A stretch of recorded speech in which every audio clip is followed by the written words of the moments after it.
مسلم خاتون کا ہندو مرد سے نکاح۔ ہمارے ہندوستان میں کئی ساری عورتیں غیر مسلموں کے ساتھ شادی کر کے مرتد ہو رہی ہیں۔ براہ مہربانی ان کے لیے آپ کوئی پیغام بھیج دیں۔ دیکھیں، مسلمان عورت کا کسی بھی غیر مسلم مرد سے نکاح نہیں ہو سکتا، اسی طرح کسی مسلمان مرد کا ہندو لڑکی سے بھی نکاح نہیں ہو سکتا۔ یہ نکاح نہیں، یہ زنا ہے، ساری زندگی بدکاری کا گناہ ملے گا، یہ بہت بڑا جرم ہے۔ آپ نے پوچھا کہ بعض لڑکیاں اسلام ہی چھوڑ دیتی ہیں، دیکھیں اس کی قدر اس وقت ہوگی جب میدان حشر قائم ہوگا۔ اللہ تعالیٰ نے اپنے ماننے والوں اور نہ ماننے والوں میں بہت فرق رکھا ہے۔ اگر آپ کے پاس کوئی سب سے بڑی دولت ہے نا، سب سے بڑی دولت وہ ایمان کی دولت ہے۔ ایسا نہیں ہے کہ اللہ اپنے ماننے والوں اور نہ ماننے والوں کو سب کو ایک جیسا مقام دے دے، سب مر کے مٹی ہو کے ختم ہو جائیں۔ قرآن میں سورہ قلم میں اللہ تعالیٰ کیا فرماتے ہیں؟ ام نجعل المسلمین کالفجار، کیا تم یہ سمجھتے ہو کہ جو لوگ اسلام لائے، جو فرما بردار بن کے رہے، ہم ان کو فاسق فاجر جیسا مقام دے دیں گے؟ جن لوگوں کا یہ خیال ہے کہ ہم مر کے مٹی ہو کے ختم ہو جاتے ہیں، اس کا مطلب یہ ہوا کہ آپ خدا کو مانے نہ مانے ایک ہی بات ہے، رزلٹ سب کا ایک ہی جیسا ہے۔ قرآن کہہ رہا ہے یہ ممکن نہیں ہے، یہ تو اللہ پہ بہت بڑا الزام ہے، اس کے عدل کے خلاف ہے، اس کے انصاف کے خلاف ہے کہ کوئی اسے مان کے آئے اور نہ مان کے آئے تو سب کا سلوک ایک جیسا ہو، سب کا انجام ایک جیسا ہو، مر کے مٹی ہو کے ختم ہو جائیں، یہ نہیں ہو سکتا۔ تو جو لوگ بھی ایمان سے پیچھے ہٹ رہے ہیں، چھوڑ رہے ہیں ایمان، لبرلزم سے متاثر ہو کر، آج دنیا کی مادی ترقی سے متاثر ہو کر، غیر مسلموں کی دنیاوی ترقی سے متاثر ہو کر، تو کل وہ بہت شدید پچھتائیں گے۔ ایمان کی ویلیو اگر آپ نے پوچھنی ہے نا، ابراہیم علیہ السلام سے پوچھیں کیسے اپنے والد کے ایمان کی فکر کر رہے تھے وہ، کہ میرا باپ ایک دفعہ کلمہ پڑھ لے تاکہ میں اپنے والد کے لیے ان کے دنیا سے جانے کے بعد مغفرت کی دعا تو مانگ سکوں میں۔ رسول اللہ صلی اللہ علیہ وسلم اپنے چچا ابو طالب کے ایمان کی کتنی فکر کر رہے تھے کہ کسی طرح یہ کلمہ پڑھ لیں، ایمان میں داخل ہو جائیں، تاکہ میں ان کے دنیا سے جانے کے بعد میں ان کے لیے مغفرت کی دعا تو کر سکوں میں، اور قیامت کے دن اللہ سے سفارش تو کر سکوں میں۔ لیکن ان کو بھی ایمان نصیب نہیں ہوا، کس قدر غمزدہ ہوئے رسول اللہ صلی اللہ علیہ وسلم۔ تو ایمان کی قدر آپ نبی سے پوچھیں کہ اپنے والدین کے ایمان کی کیسی فکر کی انہوں نے۔ ہمیں فری میں ایمان مل گیا ہے، اس کی قدر نہیں ہے۔ اور قرآن کہہ رہا ہے کہ لا یغررک تقلب الذین کفروا فی البلاد، جو لوگ اللہ کے منکر ہیں ان کا زمین میں گھومنا پھرنا، لائف کو انجوائے کرنا، ترقی کرنا،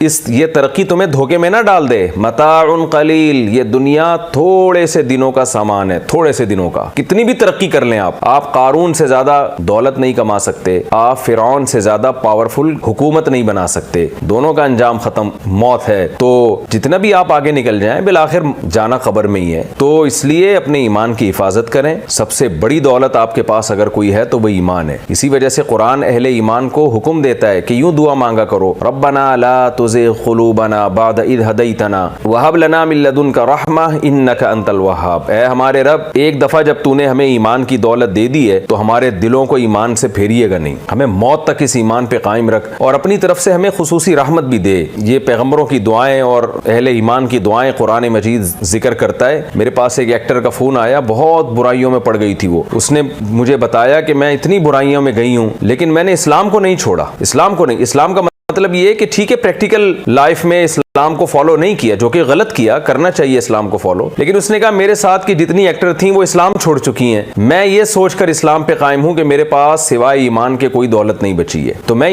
اسلام سے پیچھے نہیں ہٹ سکتی، میں اسلام کا کبھی مذاق نہیں اڑاتی۔ یہ بہت بڑی دولت ہے۔ مسلمان جو ایمان کی حالت میں دنیا سے گیا، گناہوں کی سزا کھانے کے بعد بالآخر ایک دن جہنم کی آگ سے نکلے گا۔ نبی صلی اللہ علیہ وسلم نے فرمایا جب سارے جہنم میں چلے جائیں گے جو بھی نافرمان ہوں گے، تو ایک وقت آئے گا، ایک طویل وقت گزرنے کے بعد جو غیر مسلم ہوں گے نا، وہ اہل اسلام کا مذاق اڑائیں گے جہنم میں کہ تمہارے ایمان نے تمہیں کوئی فائدہ نہیں پہنچایا، تم بھی ہمارے ساتھ آگ میں جل رہے ہو، تو کیا فائدہ تمہارے مسلم ہونے کا؟ نبی صلی اللہ علیہ وسلم نے فرمایا جب یہ غیر مسلم اہل ایمان کو تانا دیں گے نا کہ تم تو خدا کو مانتے تھے، کلمہ پڑھتے تھے نبی کا، تو کیا ہوا؟ تمہارا اور ہمارا انجام تو سیم ہی ہے، برائیوں کی وجہ سے وہ مسلمان جہنم میں جل رہے ہوں گے، جو ان کی بدعمالیاں ہوں گی۔ تو جب یہ غیر مسلم ان کو یہ تانا دیں گے تو رسول اللہ صلی اللہ علیہ وسلم نے فرمایا اللہ تعالیٰ کو غیرت آئے گی اور اللہ تعالیٰ اہل ایمان کو جہنم سے نکالیں گے کہ یہ جو مجھے ماننے والے لوگ تھے نا، ان کا انجام اور نہ ماننے والوں کا انجام ایک جیسا نہیں ہو سکتا۔ ایمان کی برکت سے بالآخر سزا کھانے کے بعد ایک نہ ایک دن اللہ تعالیٰ آگ سے نکالیں گے، اور کیسا ہی رائی کے دانے کے برابر بھی ایمان ہوگا تو اللہ اس کو جنت میں داخل کریں گے۔ تو اس لیے اپنے ایمان کو بچا کے دنیا سے جائیں۔ ہمارے ایک استاذ کا میں واقعہ بھی سناتا ہوں، انہوں نے بتایا کہ میرے والد صاحب کا جب انتقال ہوا تو میں بہت زیادہ زیادہ غمزدہ رہتا تھا، تو کسی طرح تسلی نہیں ہو رہی تھی. تو انہوں نے بتایا کہ مجھے خواب میں حضرت مفتی تقی عثمانی صاحب خواب میں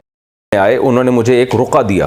وہ رقعہ، وہ پرچہ میں نے کھولا تو اس پرچے کے اندر ایک اور پرچہ تھا. وہ میں نے کھولا، اس کے اندر ایک اور پرچہ. تو ایسے پرچوں پہ پرچے نکلتے جا رہے تھے. آخر میں ایک پیپر آیا، اس پہ لکھا ہوا تھا کہ اس زمانے میں ایمان پر موت ہو جانا یہ اللہ کی بہت بڑی نعمت ہے. کہہ رہے مجھے تسلی ہوئی کہ الحمدللہ میرے والد اسلام میں ایمان پر فوت ہوئے ہیں. اس جملے سے مجھے تسلی ہوئی کہ کوئی بات نہیں، دنیا سے سب نے جانا ہے. والد صاحب بھی چلے گئے، اس پہ شکر ادا کرنا چاہیے کہ ایمان کے ساتھ دنیا سے گئے. تو اس لیے ہندوستان میں اور بہت سارے ملکوں میں، یورپ میں، جہاں غیر مسلموں کی اکثریت ہے، ایسی خبریں آتی ہیں ہمارے سامنے کہ مسلم لڑکی نے سکھ سے نکاح کر لیا، مسلم لڑکی نے کرسچن سے نکاح کر لیا، مسلم لڑکی نے ہندو سے نکاح کر لیا. تو ٹھیک ہے، کر لیں، دنیا میں کچھ نہیں ہوتا. لائف کو انجوائے کریں آپ. آخرت میں اللہ نہیں چھوڑے گا، یہ خوب سمجھ لیں اچھی طرح سے. آخرت اللہ نے صرف ان لوگوں کے لیے بنائی ہے جو اللہ کو مانتے ہیں. اور یہ زنا ہے، یہ نکاح نہیں ہے. اس پہ میرج کا لیبل آپ لگا دیں گے، لیکن اسلام اس کو میرج نہیں مانتا. اسلام اس کو زنا قرار دیتا ہے. تو خیر، آپ کو اس سے، بہت سے لوگوں کو اس سے کوئی غرض نہیں ہے کہ اسلام کیا کہتا ہے. وہ کہتے ہیں کہنے دو اسلام کو، تو کوئی بات نہیں. لیکن آخرت میں جب اللہ دوبارہ حشر قائم کرے گا اور اپنے سامنے حساب و کتاب کے لیے کھڑا کرے گا، تو اللہ بتا دے گا کہ اسلام کیا کہتا تھا اور اس کی کیا ویلیو تھی اللہ کی نظر میں. تو آپ اگر حشر کے قائل ہی نہیں ہیں، آپ کہتے ہیں مر کے مٹی ہو کے ختم ہو جاتے ہیں، دوبارہ حشر ہی نہیں ہے، تو آپ لائف کو انجوائے کریں، جیسی چاہتے ہیں زندگی گزاریں آپ. لیکن قرآن بار بار قسمیں اٹھا کے کہہ رہے ہے کہ میں زندہ کروں گا. جس خدا نے پانی سے انسان کو بنایا، وہ خدا اس بات پر قدرت رکھتا ہے کہ اس مٹی کو ریورس گیئر لگا کے دوبارہ انسان بنا کے اپنے سامنے کھڑا کر دے.